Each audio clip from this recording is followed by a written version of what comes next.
This is the ASUS VivoBook S433.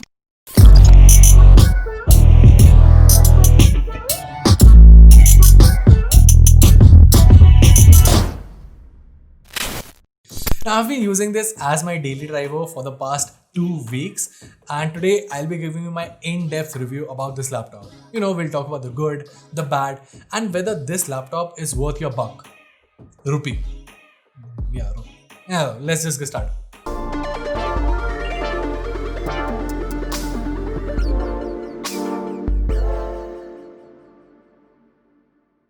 So starting off with the design, I would not blame you if you mistook this to be a ZenBook from the company. See, one of the major differences between a ZenBook lineup and a VivoBook lineup has been the design segment, and it's nice to see that VivoBooks are finally getting that premium touch. The laptop comes with a metal chassis that not only looks and feels premium, but is also quite lightweight at just 1.4 kgs. Now the laptop is available in a slew of colors, which are black, red, yellow, green, and the white one that we have here. They all have those fancy names, but that's the crux of it.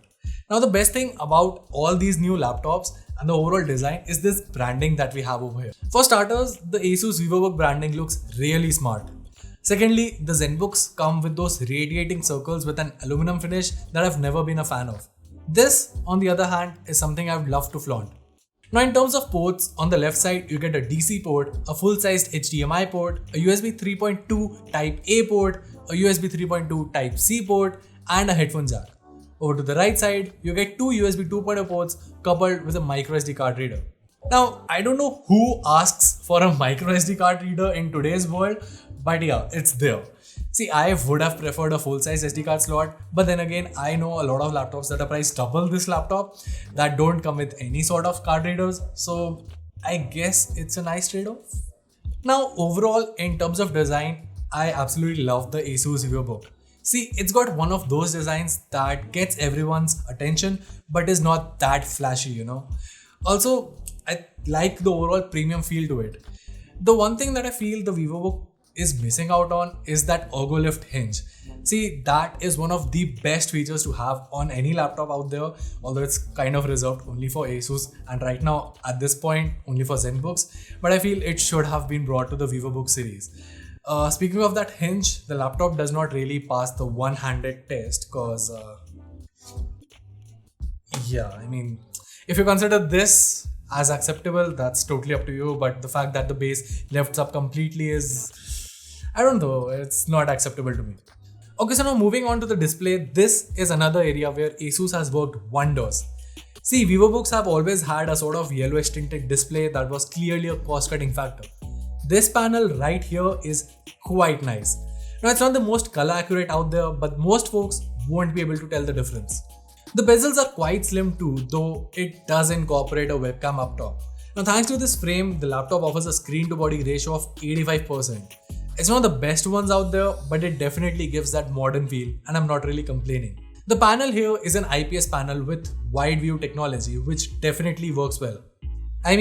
I could be sitting right here or even here and the panel looks great. There's no distortion or any blackening happening on the screen. So yeah, in terms of viewing angles, the panel is pretty good. See, let's be very frank, it's not your creator's laptop. So unless you're all about that color accuracy, this should be great for pretty much everyone. Now coming on to the keyboard, I have to say I was a bit let down.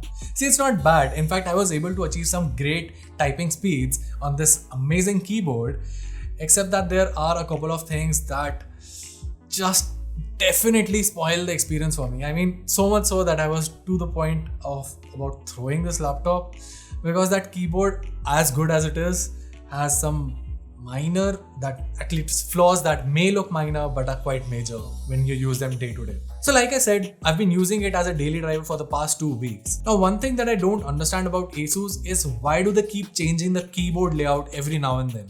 See, I like having the home, end and page up and down keys on the right side because I personally use them quite a lot. But what is this function key doing here? Who is using their function key right here? It just does not make any sense at all. Now some might say for symmetry, but if that was the case, I would have much preferred having the function key to the left of the arrow key. Right now, I just keep pressing the function key instead of the right stroke key and it gets super annoying. Now that is something you won't notice in any sort of typing test, but when you're using it day to day and you are actually making use of those arrow keys, you'll get to realize. And I know it sounds very small and minute, but trust me, when you're using it daily and you're typing, and that small edit that you miss out on because you're just constantly in your head typing on the right keystroke and the laptop is just not registering something because actually you're just pressing the function key, it gets so annoying. Now another thing that I don't like about this keyboard is the backlighting and the overall finish, or basically the lettering on the keyboards. It's bad in pretty much every way. If you're using it indoors during the day, it's fine. But under direct sunlight, the keycaps shine in a way that it's hard to see what the lettering is. And at night, things just get super worse. The laptop does have a backlit keyboard, but for starters, it isn't that bright. Secondly, who in their right mind thought that having white light seep through silver keycaps was a good idea? Now I say spoils because this keyboard in itself is pretty good. The 1.4mm key travel is amazing to type upon. The feedback, the springy feedback here is great, and the fact that there's so much of space here to rest your wrists makes the overall typing experience really good.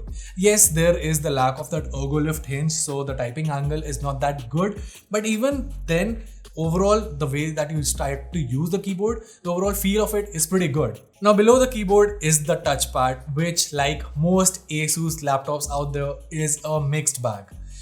For starters, it's small, gestures work but don't work that well, so yeah. But on the positive sides, the surface here is quite smooth and I don't know, it just feels a little more polished this time around. Now, one thing that I do admire is that there's no rattling in the touchpad, which is great, but I've seen a lot of ASUS laptops that have a lottery system for their touchpads. So yeah, I mean, if you end up buying this and your unit has some rattling issues, I won't be really surprised. You also get a fingerprint scanner in the top right corner, and judging by previous experiences, I have to say I'm quite pleased with this one.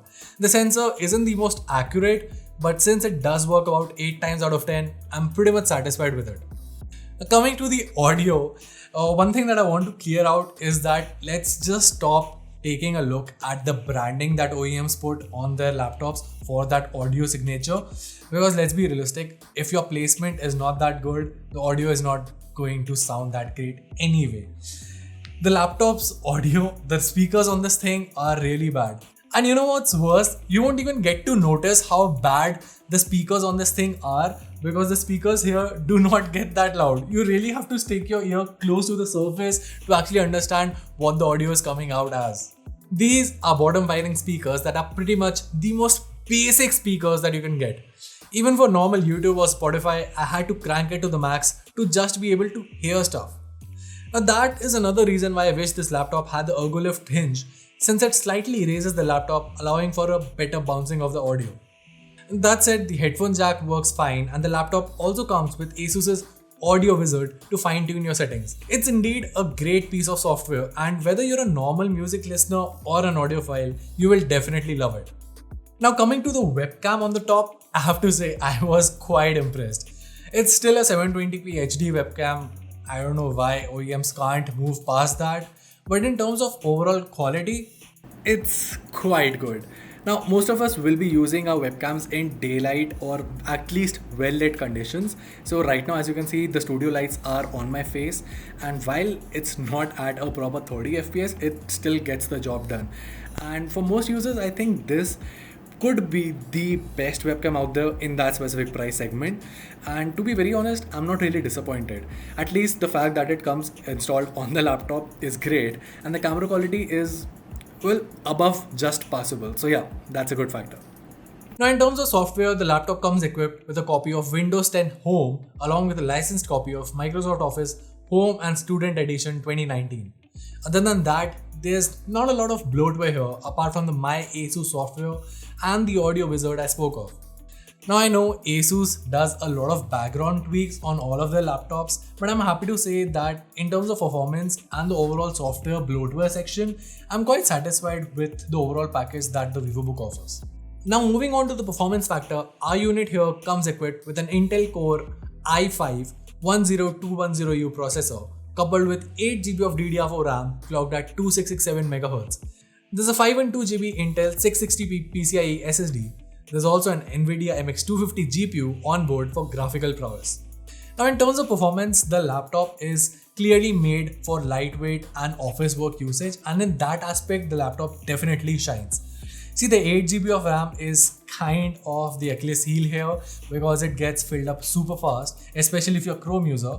But if you're someone like me and you've switched to Edge, so using this laptop with Edge, Spotify and some lightweight editing on Photoshop, the VivoBook runs super smooth without any issues, and for what it's worth, the performance is pretty good. It's not built for gaming, but yeah, I can play a bit of Rocket League on 720p on the sides if I want to. It does not heat up that much as well, but obviously if you're going to be gaming a lot or using a lot of layers in Photoshop or something like that, yes, it will get heated up, which kind of brings me back to my original point. If you use it for what it was intended to be, which is your basic office work and the most lightweight graphical image editing, for that the laptop is pretty good. Anything extra on that will definitely make things a little more heated. In normal usage, the laptop does not get that hot. I'm talking about temperatures around the 55 to 60 degrees centigrade, which is fine. So yeah, in terms of performance, the only fault that I see is that this could have come with a 16GB model, but other than that, in terms of performance, there are no flaws on the VivoBook S433. Another thing that I wanted to highlight is that while I could not test it, obviously, the laptop comes equipped with a Wi-Fi 6 adapter as well. So you can expect faster Wi-Fi speeds in the future when that technology becomes available to us. Okay, so in terms of the internals, opening this laptop won't be as easy as you'd need one of these 6-star screwdrivers instead of the usual 4 ones. Once inside, you can see that the battery takes most of the space, leaving enough space up top for the rest of the internals. The RAM here is soldered on and is not user upgradable.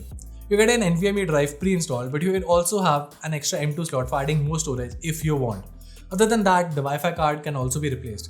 The laptop is cooled by this single fan that works decently, so yeah, no complaints there. It would have been better if it had the ergo lift hinge, but it's fine. As for that RAM, I did have a chat with ASUS regarding the fact that it's not user upgradable.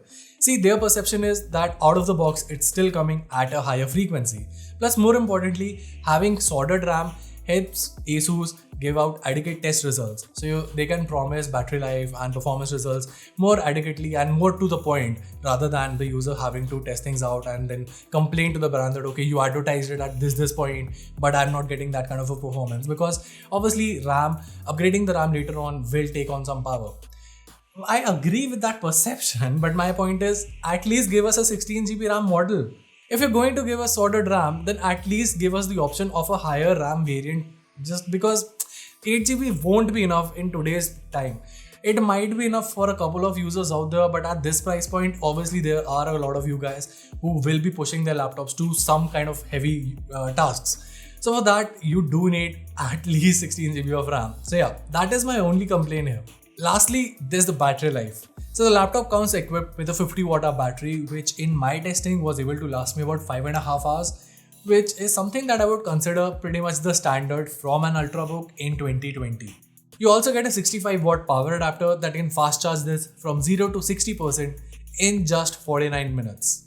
Now all that is good, but the only fault that I can find is that why does this thing not have USB PD? I mean, it's 2020. Come on, ASUS and every manufacturer that's watching our videos.